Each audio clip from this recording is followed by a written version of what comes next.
ظلم کتنی بڑی ہے بھائی. اسی لیے ہم نے توحید امر لائی بھائی. اسی لیے ہم نے توحید کے بعد عدل رکھا. اب میرا محترم بندہ سوچ رہا ہوگا کہ بھائی عدل تو اللہ کی صفت ہے نا. عدل اللہ کی صفت ہے. وہ عادل ہے, وہ رحمان ہے, وہ رحیم ہے, وہ قہار ہے, وہ غفار ہے, وہ جبار ہے, وہ متکبر ہے, وہ رؤوف ہے, وہ مہیمن ہے. کتنی ساری صفتیں ہیں. تو اول توحید ہے نا.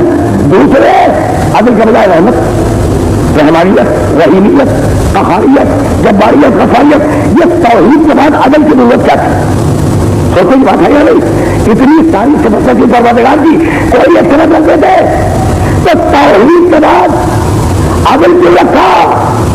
بھائی ان لوگوں سے بات کر رہا ہوں جو اول توحید کہتے ہیں اور دوسرے عدل کہتے ہیں. جن کے یہاں عدل نہیں ہے اصول دین میں, ان سے میری بات ہی نہیں ہے.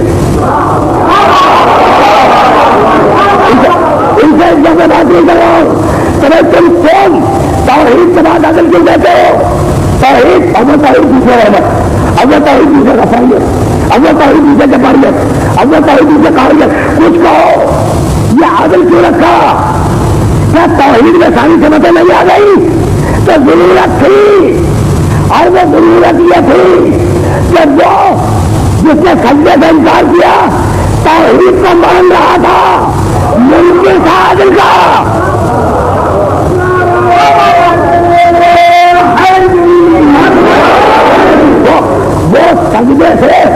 وہ سجدے سے انکار کرنے والا توحید کو مان رہا تھا, عدل کا ممکن تھا.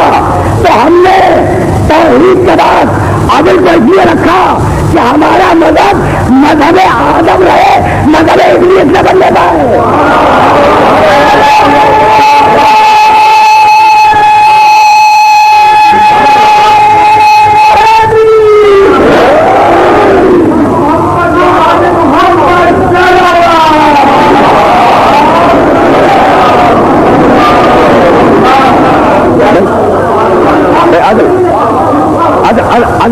عدل سمجھ میں آیا بھائی. خدا کی قسم اگر عادل نہ ہو تو اس نبی کی ایک اصل سمجھ میں آئے. عادل ہے, عادل ہے. بہت کا ضرورت ہوگا اسے کہ میں کھیتی دے رہا ہوں اور بات کو انہیں سے ذرا خبر کر رہا ہوں تاکہ آپ کے پاس آرگومنٹ ہو کہ اگر کوئی پوچھ لیں گے توحید کے بعد عادل سے ہو تو آپ جواب دے سکیں. اچھا تو آپ نے نبی کو کیوں مانا؟ جتنے بھی ابھی آپ ہوئے بھائی کیوں مانا؟ اس لیے مانا کہ رسول نے کہا, ہمارے نبی نے. اگر تو ہمارے نبی نے جو کہا تو اس کو نبی کیوں مانا؟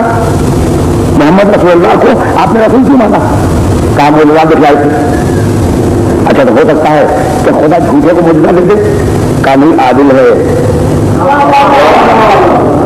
نہیں عادل ہے, وہ جھوٹے کو معجزہ نہیں دے گا. تو نبوت تک آئے عدل کے ذریعے. بہت توجہات مقبول ہے. توحید سے چل کے نبوت تک آئے عدل کے ذریعے. اگر قیامت میں نمازیں کیوں پڑھ رہے ہو, یہ روزے کیوں رکھ رہے ہو؟ کا وقت مارے گا اگر نمازیں نہ پڑھی. اگر روزے میں رکھے جانے میں ڈھکے لے گا کیا ضروری ہے؟ ہو سکتا ہے کہ بدکاروں کو جنت دے دے اور اچھے اعمال کرنے والے کو جانے میں کیا ایسا نہیں چلے گا؟ عادل ہے.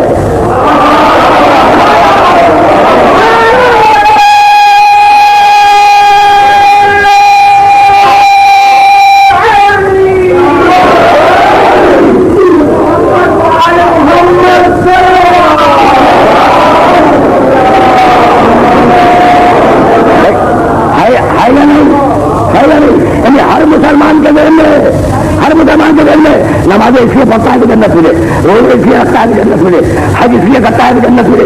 میں کہہ چکا ہوں کہ جتنے اعمال مسلمان انجام دے رہا ہے وہ فقط اس لیے کہ جنت ملے. تو اگر الجھ گئی بات کہ سارے بدکردار جنت میں چلے گئے اور سارے متقی جہنم میں چلے گئے, کیا کر لو گے؟ کہا نہیں بھائی ایسا نہیں ہو سکتا. اس لیے کہ وہ عادل ہے. تو ہر اب زبان سے کہے یا نہ کہے بتا دو گے, ہر مسلمان کے دل میں ہے کہ وہ عادل ہے. تو جب عادل ہے تو توحید کے بعد عادل کیوں نہیں رکھتے؟ جو دل میں ہے کہ عادل ہے, زبان سے عادل کا لفظ آتا نہیں. تو جہاں دل میں اور زبان میں اختلاف ہو جائے منافق کو کہتے ہیں.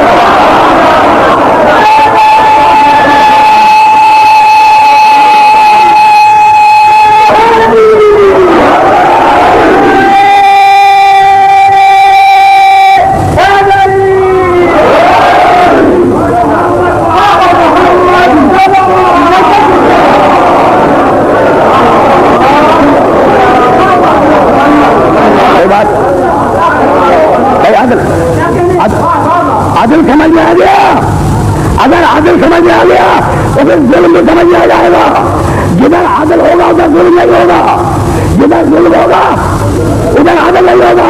اب قرآن نے آواز دی بودن للقوم الظالمین, جو ظالم ہے وہ اللہ سے بہت دور ہے. دیکھیں بڑے بڑے نازک مرحلے میں گفتگو داخل ہو گئی. جو ظالم ہے وہ اللہ سے بہت دور ہے. اب دنیا کو الٹ دے, جو عادل ہوگا وہ اللہ سے بہت قریب ہوگا.